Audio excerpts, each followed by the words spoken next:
Bienvenue sur Positive et Ambitieuse, le podcast pour les femmes qui veulent réussir leur vie et se réaliser pleinement. Je m'appelle Audrey Martinez, je suis auteure, entrepreneur et créatrice de contenu. Dans ce podcast, je vais vous apporter des conseils, des astuces, des pistes de réflexion pour vous aider à vous poser les bonnes questions et pour vous aider à aller au bout de vos objectifs de vie.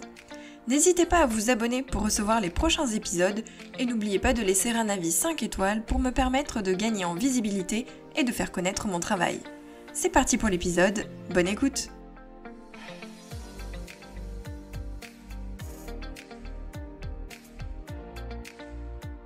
Bonjour à toutes, j'espère que vous allez bien, j'espère que vous êtes en forme.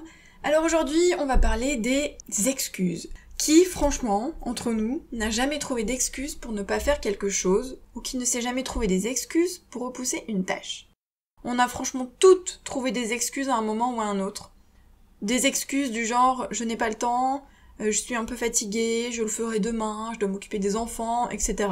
Alors on est d'accord, parfois c'est vrai. Parfois il y a vraiment un imprévu, quelque chose qui arrive comme ça, ou qui prend plus de temps, un dossier à rendre. Évidemment, la vie, ses aléas, on peut avoir quelque chose qui s'impose à nous, mais souvent, très souvent, on se trouve des excuses pour repousser une tâche, un projet ou une activité. Et l'excuse qui revient le plus souvent, c'est « je n'ai pas le temps ». Combien de fois par semaine est-ce qu'on dit « je n'ai pas le temps » ? Et en fait, c'est pas une excuse, c'est un mensonge. Mais un mensonge qu'on se dit à soi-même. On le dit aux autres, évidemment, mais c'est surtout que on arrive presque à s'en convaincre. Mais clairement, ce n'est pas une excuse. Pourquoi ? Parce qu'on a toutes le temps. En fait, on a toutes le même nombre d'heures par jour et donc par semaine. Et il y a certaines personnes, certaines femmes qui arrivent à mener de front activité professionnelle et famille, vie familiale ou vie sociale. Certaines ont plusieurs entreprises, d'autres montent un projet avec des enfants en bas âge à la maison.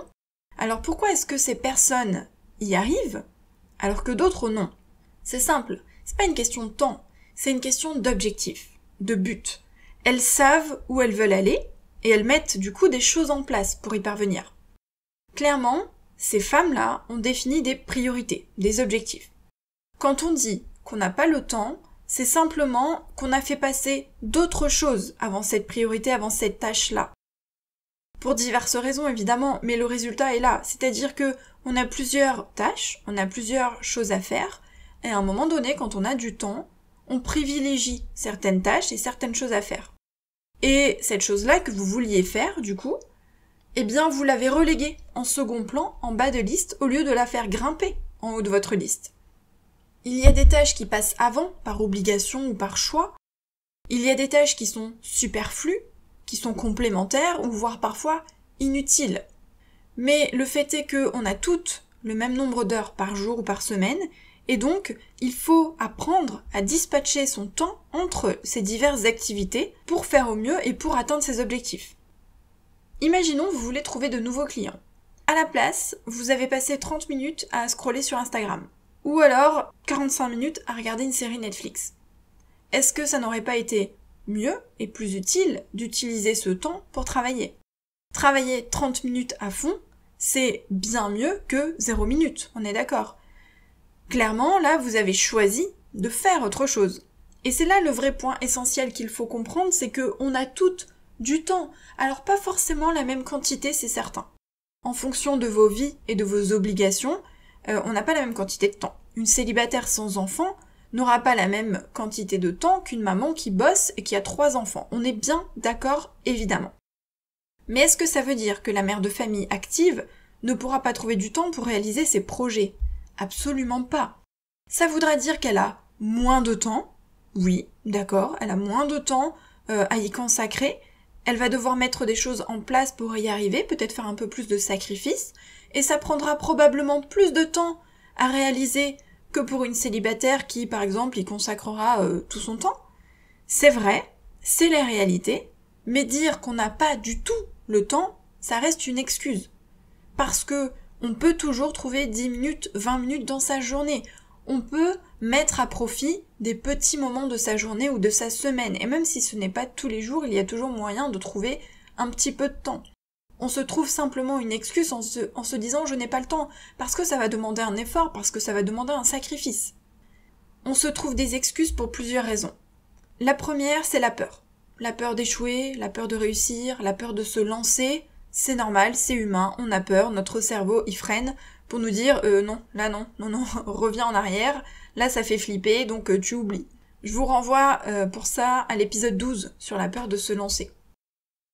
Deuxième raison, par fainéantise. Bah oui, clairement, on est d'accord que parfois on n'a juste pas envie. On n'a pas envie de faire la tâche qu'on doit faire, on a envie de rester dans son canapé, à manger une bonne glace, on a la flemme, ça arrive, ce n'est pas grave si c'est de temps en temps.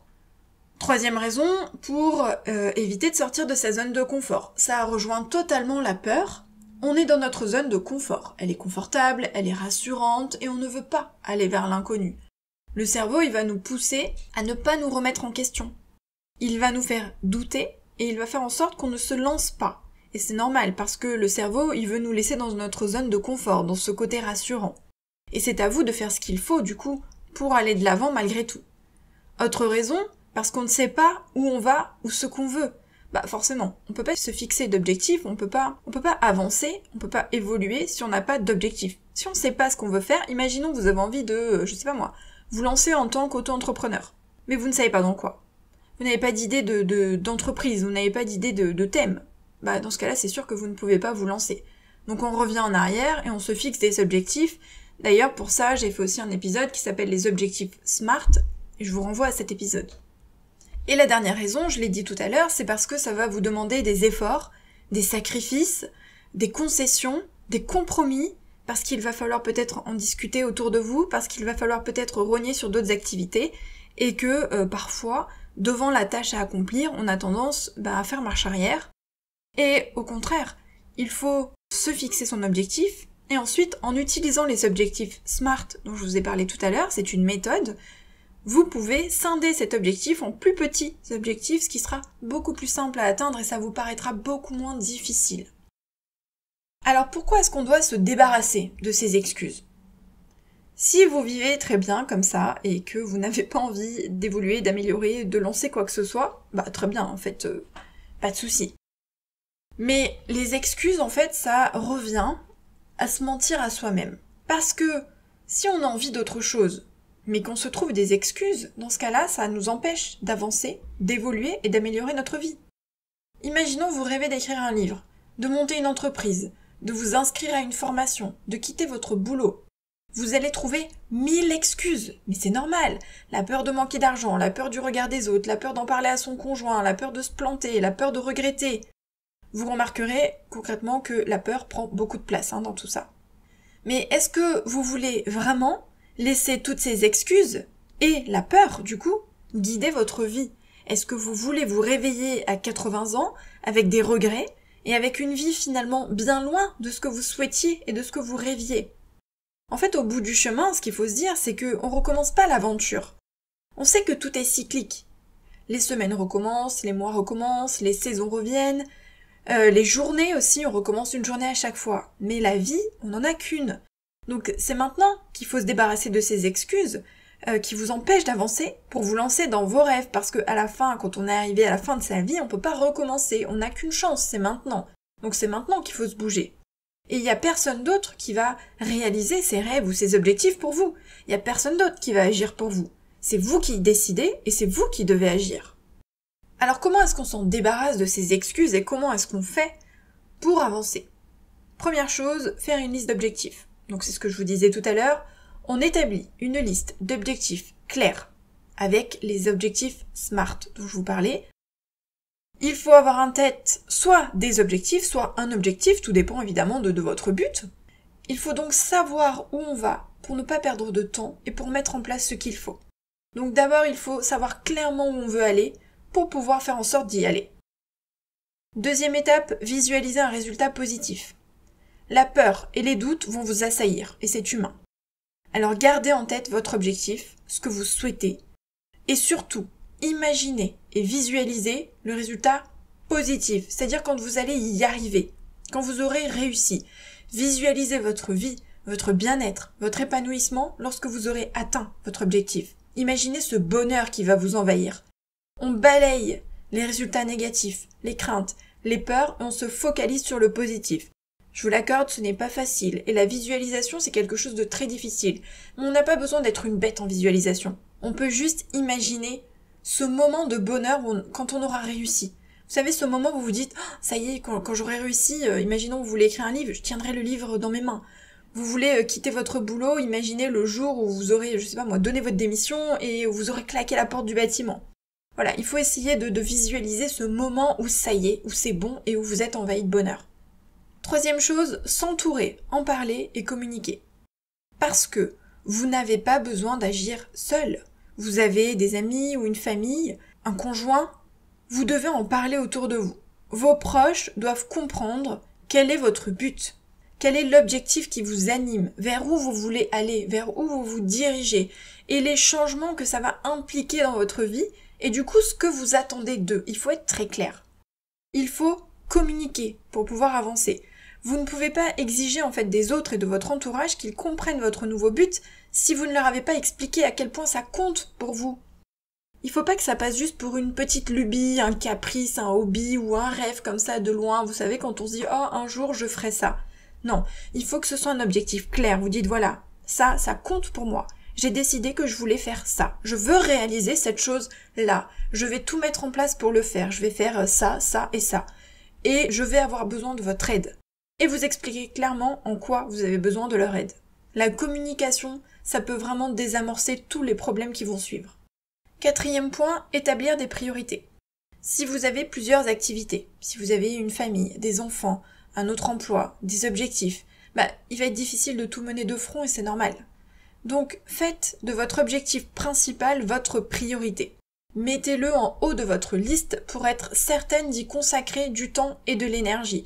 Il faut pas que ça arrive en bas de liste une fois que vous avez fini tout le reste. Une fois que vous avez fait tout le reste, peut-être s'il vous reste un peu de temps, dans ce cas-là vous vous en occuperez. On sait très bien que ça n'arrive pas parce qu'il y a toujours d'autres choses à faire. Donc votre objectif il doit remonter en tête de liste. Alors pas forcément en numéro 1. On est d'accord qu'il y a des choses qui vont peut-être passer avant. Mais quand même, il faut que ce soit parmi vos objectifs importants et principaux. Vous voulez suivre une formation par exemple, installez ce temps de formation dans votre emploi du temps. Vous déléguez des tâches de la maison à vos enfants ou à votre mari. Vous rognez sur le temps des réseaux sociaux, vous y allez moins souvent. Sur la cuisine, vous cuisinez peut-être un peu moins. Vous faites des choses plus rapides ou plus simples. Les courses, vous faites le drive au lieu d'aller dans le magasin. Vous regardez moins la télé, vous sautez votre série. Vous supprimez une activité qui est peut-être moins importante et qui finalement peut être mise de côté pendant quelque temps. En bref, vous devez prioriser les tâches. Il y a toujours des choses sur lesquelles on peut faire un petit effort et il y a toujours des choses qu'on peut faire différemment et vous pouvez du coup en communiquant demander de l'aide à votre entourage autour de vous pour avoir peut-être un petit peu moins de choses à faire et pouvoir vous consacrer à votre nouveau projet. Si j'ai créé ce podcast, c'est bien parce que je suis convaincue, mais à 1000%, que chaque femme peut aller au bout de ses rêves. Et que chaque femme peut se construire la vie qu'elle souhaite et s'épanouir complètement. Alors bien sûr, ça demande des efforts, ça demande du temps, de l'investissement, des sacrifices, parfois des larmes, des doutes, du stress. Mais ça vaut le coup, non? Si on peut au bout du chemin atteindre son objectif. On n'a qu'une vie, je vous l'ai dit tout à l'heure, et c'est bien dommage en fait d'avoir des rêves, d'avoir des envies, et de les reléguer au second plan parce qu'on se dit que c'est pas possible, et qu'on ne pourra pas parce qu'on a une famille, ou parce qu'on a peur, ou parce qu'on a un autre boulot, parce qu'on a peur de manquer d'argent. Mais à un moment donné, il y a toujours des solutions. Il suffit juste de se dire « je veux le faire ». Je veux, maintenant ça, je veux le faire, c'est mon objectif. Et je vais tout mettre en place pour le faire. Et vous allez tout faire pour y arriver. Donc n'hésitez pas à repartir dans mes anciens épisodes sur la peur de se lancer et les objectifs SMART pour vous aider. Ça va vous donner un bon petit coup de motivation. À la limite, vous pouvez aussi écouter mon 3e épisode qui s'appelait Un déclic pour changer de vie. Peut-être que ça vous motivera aussi. Mais ce que j'ai envie de vous dire, c'est balayez les excuses. Balayez-les. Mettez-vous en marche. On prend un carnet, une feuille, un stylo. On écrit ses objectifs ou son objectif, ce qu'on veut absolument réaliser, ce qu'on a envie de changer dans sa vie. Et on réfléchit à comment on peut les atteindre. Qu'est-ce qu'on peut faire pour y arriver? Votre rêve n'attend que vous. Alors pas d'excuses et juste foncez, tout simplement. À jeudi pour le prochain épisode. Bye.